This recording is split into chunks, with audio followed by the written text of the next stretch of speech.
એટલે સતી ઉત્પાદન ચા એક પથ્થર, બીજો પથ્થર, 3 પથ્થર, બ્રહ્મ વિષ્ણુ મહેશ, એમાંથી સર્જનહારી કરીને હેમાળી ઘાટની નગરી બનાવી. નગરીમાં જઈને પાર્વતીના અને મહાદેવના વિવાહ થયા. છેવટે ચક્રધારી વિષ્ણુ ભગવાનને કીધું કે હું સતી તમારી યારે લગ્ન નહીં કરું, કે કાંઈ વાંધો નહીં, કે હું તમારા કામમાં આવે છે, કે કોઈ વાંધો નહીં. પછી હેમાળ ઘાટના લગ્ન થઈને મહાદેવને અને હેમાળી ઘાટની નગરી ચડી ગયા.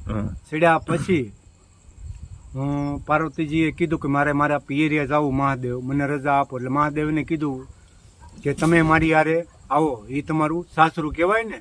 તો ઓલું કૈલાસ લોક ને આ ધરતી એટલે મૃત્યુ લોક.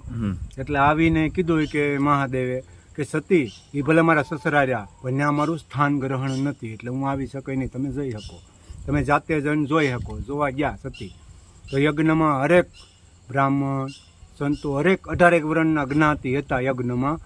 અને પાર્વતીજીએ જઈને જોયું તો યજ્ઞમાં ભોળાનાથની જગ્યા હતી નહીં. ભોળાનાથની જગ્યા હતી નહીં. એટલે સતી પાર્વતીને થયું મારા કંઠ મહાદેવે કીધું એ હાસું. એટલે યજ્ઞ પૂરો થવાની વાર હતી ને એ પહેલા પાર્વતીજી કૂદી ગયા યજ્ઞમાં કૂદી ગયા.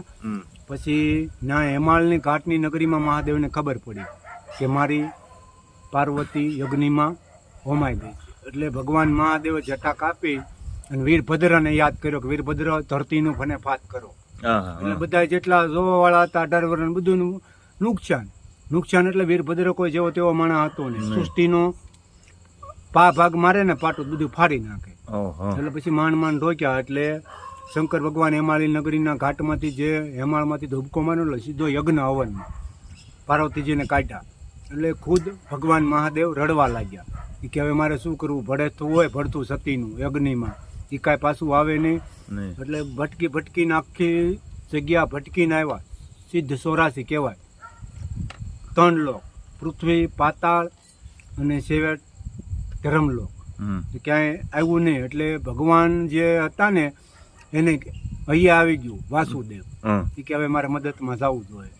એ કે ભટકીને આવે ને એટલે 17 ખંડ કહેવાય. ખંડમાંથી હું એની સર્જનહારી તરીકે હું એને કહ્યું. પણ આપણે કેમ કેવી એ રીતે આવીને ભગવાને આવીને એની થાનકે ઊભા રહ્યા ને ભગવાન ભોળાનાથ.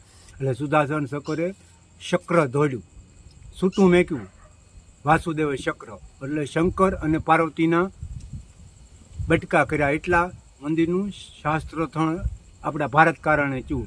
એટલે અત્યારે કહેવાય છે હર કોઈ મંદિરે જતો હોય જીવ એને રોકાય નહીં કદી. આ એનો નિયમ કહેવાય ને. કહેવાય. ઓમ નમો નારાયણ.